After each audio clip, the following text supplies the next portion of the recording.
So Donald Trump did not get to tonight's win without a lot of resistance from some conservative circles. Remember this dramatic moment last February? National Review's editors took their stand against the man who now appears to be a shoo-in for the nomination. And the Never Trump movement is declaring tonight that their fight is far from over.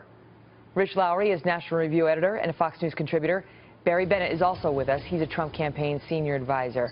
Great to see you both. Barry, congratulations to you on the victory of your team tonight. Rich, let me start with you, however. You famously came out with that National Review edition, joined by so many conservatives, 24 conservatives saying, not Trump, no, for many different reasons. Very well-respected conservatives who just could not understand getting behind him as the nominee. How do you feel now? Well, we're disappointed, but look, first of all, I have to tip my hat to what Trump has achieved to be able to win a major party nomination in the modern era, basically without having pollsters, without having speechwriters, without having a fundraising team, with having very little organization, and just going out there and doing it on gut instinct and big rallies and media interviews is completely incredible. But we do think this is a mistake for the party. We do think Reagan-style conservatism is basically going to be in exile now in the Republican Party, at least for some period of time. So what do you do? What does Rich Lowry and what do the other people in that Never Trump edition of National Review do? Well, some of them are just never Trump, and they're not going to vote for him no matter what. We haven't officially said that yet. We'll want the dust to settle and then, make a very carefully considered statement. But this is going to be a bizarre election. I don't think people have really gotten their heads around it. The size of government basically won't be an issue in this election between Trump and Hillary. Trump will, when it suits his interest, attack her from the left and attack her from the right. We're going to have a Republican presidential nominee attacking Hillary Clinton for her Iraq war vote from the left. You're going to have one reason, Bernie Sanders pushed Hillary to the left on the trade and Social Security, and she's not going to come back in the center in a general election because Trump would attack her from the left on those issues as well. So this is a completely different Republican nominee than we've seen in decades and decades. And Barry, that's not what he said is not wrong, right? I mean, that's the sort of asymmetrical game that Trump plays, which can keep his adversaries so off kilter. Yeah, I mean, it's politics 2.0 for sure. But it struck a chord with millions and millions and millions of Americans. It's the right bundling of issues and message, and I mean, Rich, we want your vote. We want all of your votes, and we're happy to sit down with you if it's possible. But we're going to fight a battle in the fall that's unlike any battle we've ever seen before.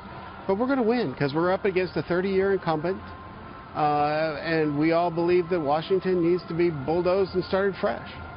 What do you say, Barry? Because I read it on the air earlier. Former McCain advisor coming out and saying, I don't care. I'm not going to be supporting him because I think he would be reckless.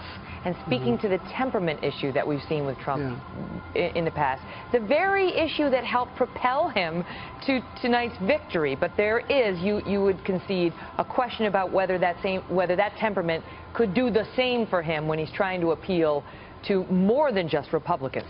When McCain became our nominee, I was one of the people that publicly said I'll never vote for him. But by the time we got to the fall, I wrote him a check and I voted for him because it was important. And I expect a lot of these people, I don't expect it tonight, I don't expect it tomorrow, I don't expect it this month. But as we go to the fall, a lot of these people are going to do everything they can to help us defeat Hillary. And that's all we ask. We're taking a look at Donald Trump Jr. there, speaking with a reporter who we cannot see, and then a cameraman in an enormous green shirt. At first, I had no idea what we were seeing, and now it's more clear to me. A very happy night for the Trump family, all of whom have worked so hard on behalf of their dad.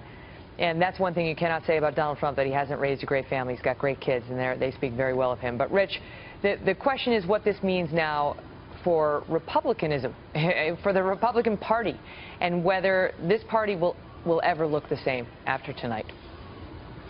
Well, what Trump has exposed is the current pieties in the Republican Party weren't as strong as we thought.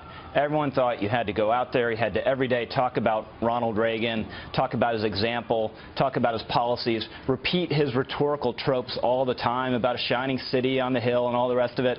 Trump did none of that.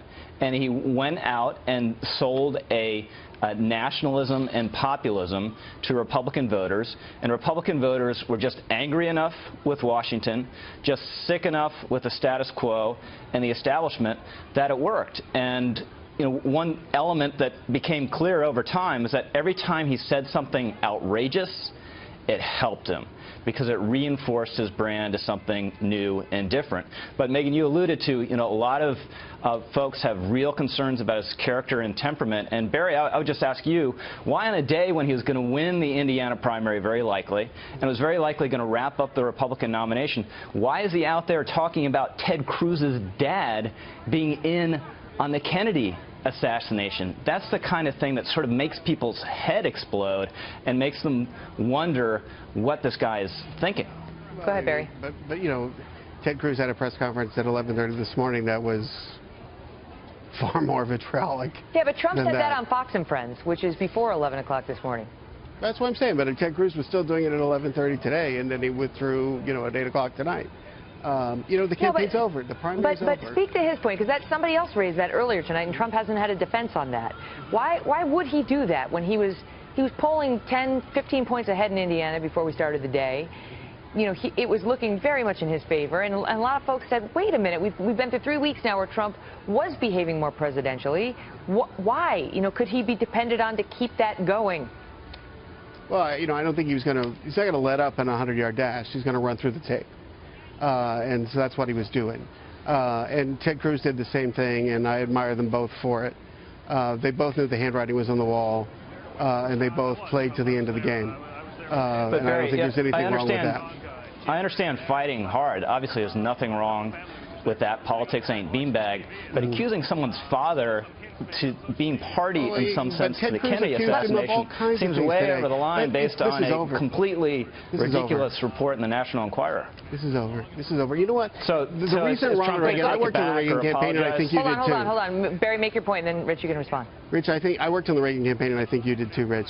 But no, I've never worked on a political campaign. Okay, sorry about that.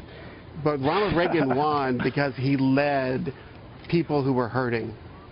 And that's exactly what Donald Trump's going to do.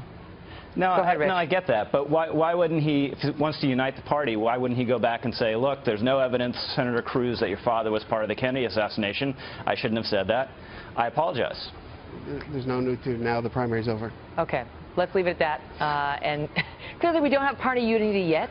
But, it's the first night, and so you never know. Guys, thank you very much.